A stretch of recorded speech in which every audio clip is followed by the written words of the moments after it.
All right, so in today's video, I will be walking you through our entire cold email process. And obviously, this works whether that is for yourself, if you're running a lead generation agency and you're looking to launch your very first cold email campaign, or for your client, right? This is very specific towards either or of those scenarios, because as a lead generation agency for cold emails, you're doing the exact same process, number one, for yourself to sign a client for yourself. And then you're using a similar process for your clients as well, right? So I'll be walking you through exactly how we do it at my own lead generation agency and how I set up my own cold email campaigns and the cold email campaigns for our clients. So the very first thing that we want to do, right? So right after you sign your very first client, or if this is for yourself, the very first thing you want to do is set up 50 to 100 email accounts. That's personally what I do at my own lead generation agency. It's called salesway.io. And this way, it ensures that I'm able to send enough cold emails every single day to generate enough attention, get enough people to, number one, find out about who I am, and number two, generate enough attention so that people understand who I am, what I sell, and what I have to offer, right?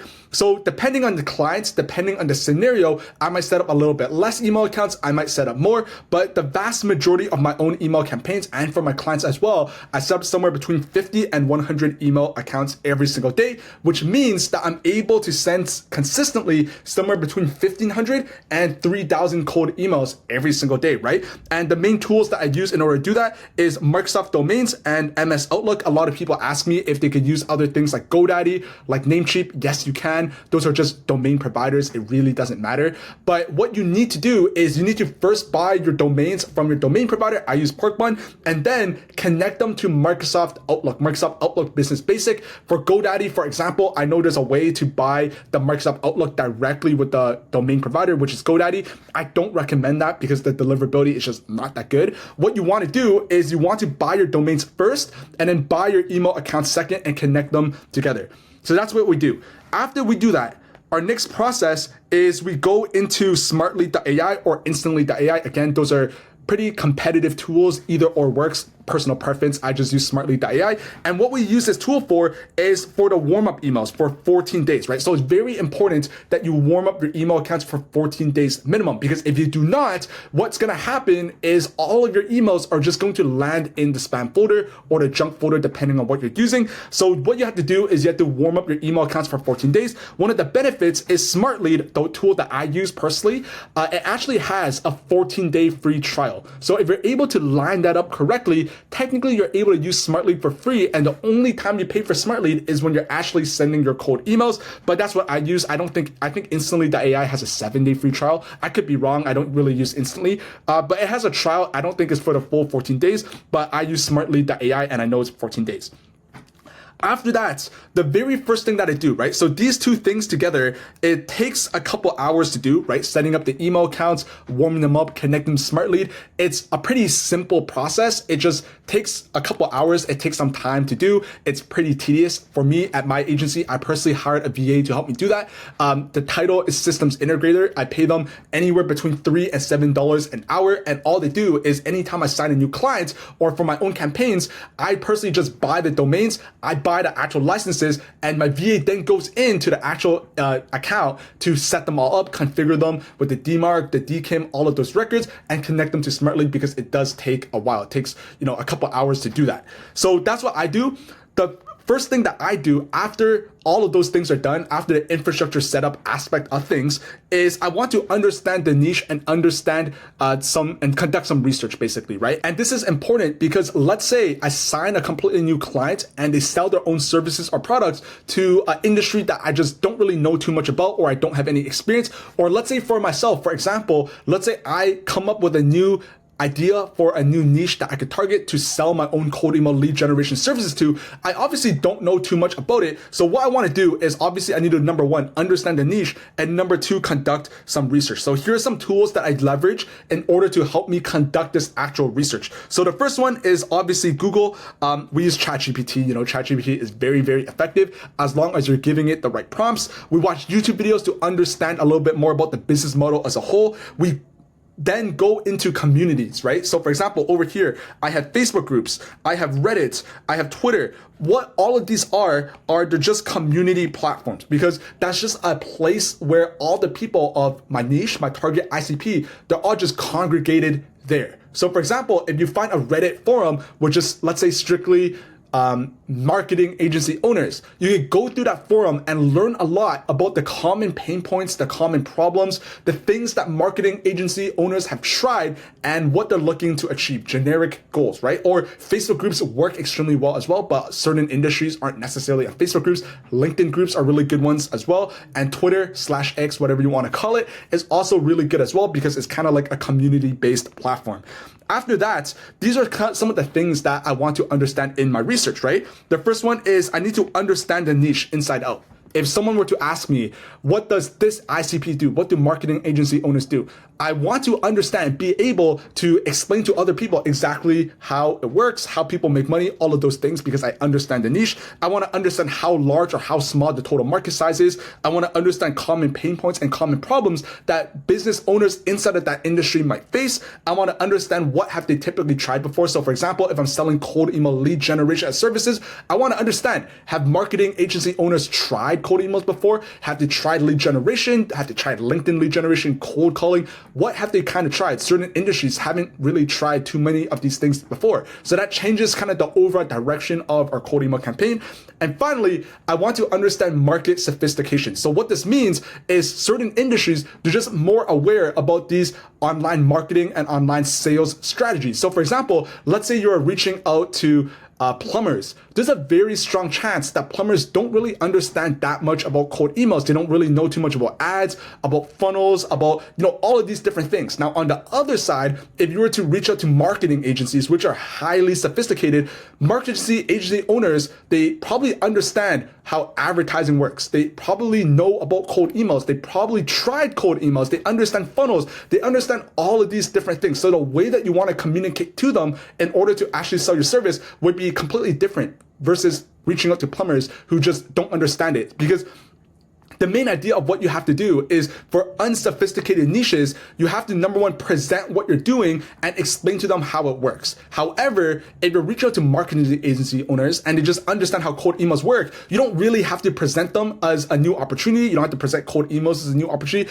and you might not have to explain how everything works. You just have to explain to people why you are the best person to run the cold email system and set everything up on their behalf. So there's a slight little difference. So after that is done, right after I understand the niche, I then go and build my leads list, because obviously what we're doing is cold emails. We need the actual email addresses of the decision makers, of the people that we are trying to reach out to sell our own products or services, or sell our clients' products and services. So we're building a leads list. There's a couple different tools you can use to do that. You can use Apollo, LinkedIn Sales Navigator, Crunchbase, custom directories. And you obviously, after you build out your leads list, you want to verify that to clean your leads list and make sure everything is good to go, safe to send, and nothing bounces and things like that. So make sure you're building your leads list.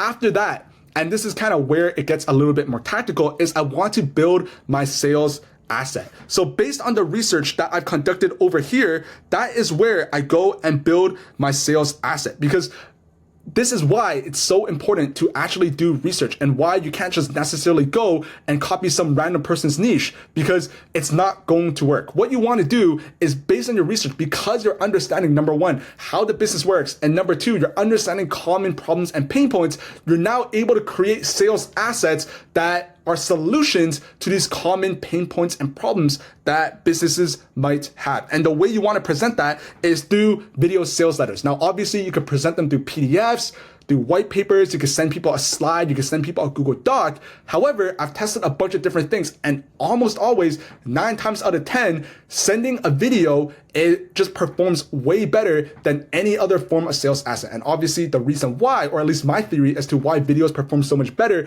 is because there's that human to human interaction, that aspect. Think about what we're doing right now. You're watching a video for me explaining a process.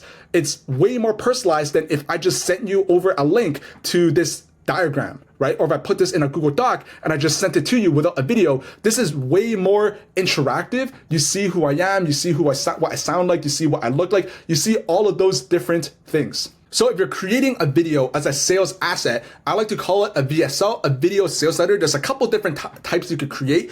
There is process selling VSLs. There are case study VSLs. There's insight-based VSLs. There's some slight minor differences between all three of these variations, but the overarching idea is you're explaining your process. You're telling people how you can solve a very specific problem, how you can help them achieve a very specific result, and your overall process to actually achieve this result. That's basically what you want to be doing. And again, you want to be taking the research that you found in the previous step and creating a sales asset around that. So for example, here's an example of what I mean.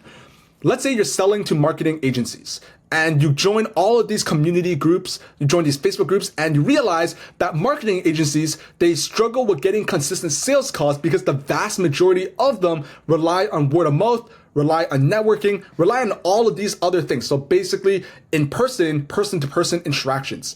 So you understand that it's not that effective because networking and word of mouth is not that consistent. You can't control if people refer you to another client or this client on which days, that type of thing. It's not consistent. So what then you can do is create a sales asset where you're essentially telling these marketing agency owners how you can help them generate consistent sales calls every single week or every single month or even every single day without relying on word of mouth, networking, and referrals. So you see how based on your research where you're identifying a problem, you're now creating a sales asset where inside that sales asset, you're generally giving someone a solution to a problem that they're solving. That's what we do. And that's the process. And a lot of people ask me, do I do this for my clients? The answer is yes. What I do is if I'm putting together a video, I might put it together the Google Doc or the diagram or whatever the case is, and I walk my client through the process, and then they sit in front of the camera and record themselves running through the process. But that's the overall idea.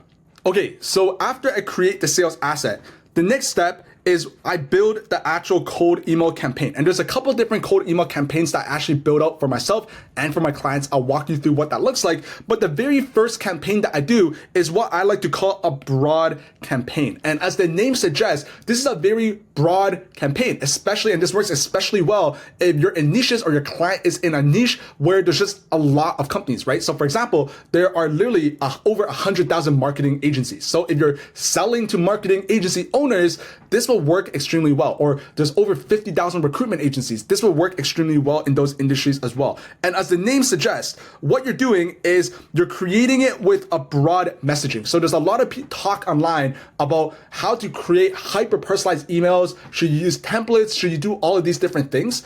Well, what I found in my testing and what we use inside of our process is we always start broad. And I'll explain to you why. But we want to go broad. That way, we're letting basically volume negates luck, essentially, right? If we're reaching out to 50,000 recruitment agencies, if we're reaching out and emailing 100,000 marketing agency owners, it's very unlikely that people aren't going to bite. You're going to find one person, two persons, three persons, multiple people who are interested in your service, and you're probably going to sign a couple of clients from that. Now, with that being said, you're not spamming people. There's a very strategic way that you want to be emailing people. I have videos on my channel talking about that, but we're not spamming a million people and hoping for the best. That's not what this strategy is about. We're still conducting our research. What we're doing is we're leveraging our sales assets, which talks about common pain points, and we are messaging mass market. Essentially, that's the entire idea of what we're doing in a very broad way. Again, we're split testing our sales asset offer because we're positioning our sales asset in a couple of different ways, and we're focusing on relevancy versus personalization, right? Because it's way more important to be relevant than it is to be hyper personalized. That's what our data suggests. That's what we found after sending well over 1 million cold emails. Just be relevant. So for example, here's an idea of the type of messaging. You don't want to copy this because I put this together in like 30 seconds when I was putting this video together, but this is the overall message of what I'm trying to communicate with my broad targeting cold email campaign. Hey John, I saw you run a marketing agency. I have a video that explains how marketing agencies can achieve their desired goals. Can I share it with you? So based on exactly the example that I shared with you earlier about the sales asset, that's kind of what we're doing in this section, where we are taking the pain points, we're calling that out, and we're telling people we have a solution. It's a video. Can I send it with you so that you could check it out and take a look? It's completely free. That's the entire idea, and it's a no-brainer. If you do your research correctly and you are creating sales assets which talk about solutions to actual real problems, people are going to be interested in what you have to say. That's just a fact. And if you're not getting replies, it means the positioning of your sales asset is wrong. It means maybe there's an error in your research process, or you're just saying the wrong things. You're not talking about something that is actually relevant, that is not a real problem that let's say these marketing agencies face. So after we do that, we're obviously sending the cold email campaigns. We're going to be sending them out. We're expecting replies. Do people reply yes or no? Let's assume that people do not reply. So let's assume people don't. Obviously, I have a part for people to say yes. We're going to talk about that afterwards. But let's say people don't reply back, which is probably going to be like 95% of your cold email campaign. They're just not going to reply back. That's just the way it works. What we then want to do with this 95% of people who didn't reply is we want to create something called a hyper relevant cold email campaign. So the very first cold email campaign was a broad campaign where we're kind of just mass emailing the entire industry, very broad, with pain points, with sales assets, that type of thing. Now with this type of campaign, we're going way more specific. So what we're doing is we're segmenting the leads list based on job titles, based on sub niches, and based on company sizes. So for example, let's say back to marketing agencies as an example.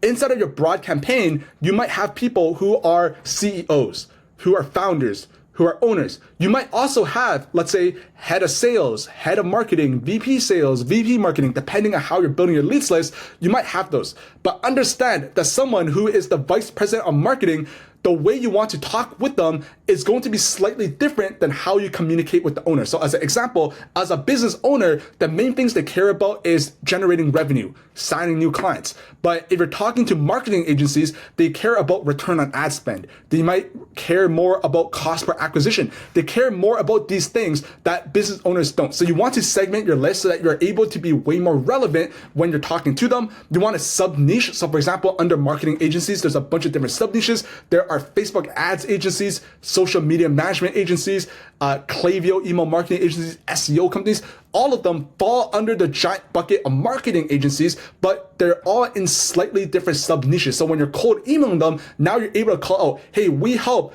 Facebook ads agencies do XYZ. It's way more specific, right? And obviously company sizes, depending on the size of the company, it will dictate your overall messaging, because obviously larger companies, they care about different things than if you're cold emailing a company with 5 team members or 5 employees, right? What we're doing is we're being hyper specific in terms of the problems that the leads might have, because we're going so much more segmented. Your leads list is going to be a lot smaller. It's not going to be 50,000 people. It might be somewhere between 250 to 5,000, 10,000 people. That's how you know that your list is way more segmented. And as a result, since it's way smaller, you're able to be way more specific in terms of the problems that the leads might have, that the leads might be facing. And then finally, again, similar to the broad campaign, we want to be providing unique insights that would not be possible for broad campaigns. Because obviously for broad campaign, you're creating a messaging that might be somewhat relevant for 50,000 people. But obviously, it's not going to be that relevant. But if you're able to create a sales asset for, let's say, 1,000 people, 1,000 Facebook ads agencies, that by itself is already way more specific and way more relevant, as opposed to leveraging a sales asset that you might be sending to 50,000 people. So after that, again, so key things to remember, kind of as a summary, is specific job titles have different goals, sub niches have slightly different goals, different jargons, and different problems. And you could also be way more relevant when segmenting into sub niches. So as an example, take a look at these 2 examples. We help marketing agencies do XYZ versus we help paid ads agencies do XYZ. Obviously, the second one is way more specific. So that's what we want to do. And obviously, we're going to be cold emailing people. And then that's going to bring us back over into the replies. And then once people reply back, this is how you want to do. You want to have an inbox management system. So for ourselves at my own lead generation agency, we have inbox managers, right? If you're watching this video and you're starting your lead generation agency, there's a very strong chance you don't have inbox managers, and that's completely fine.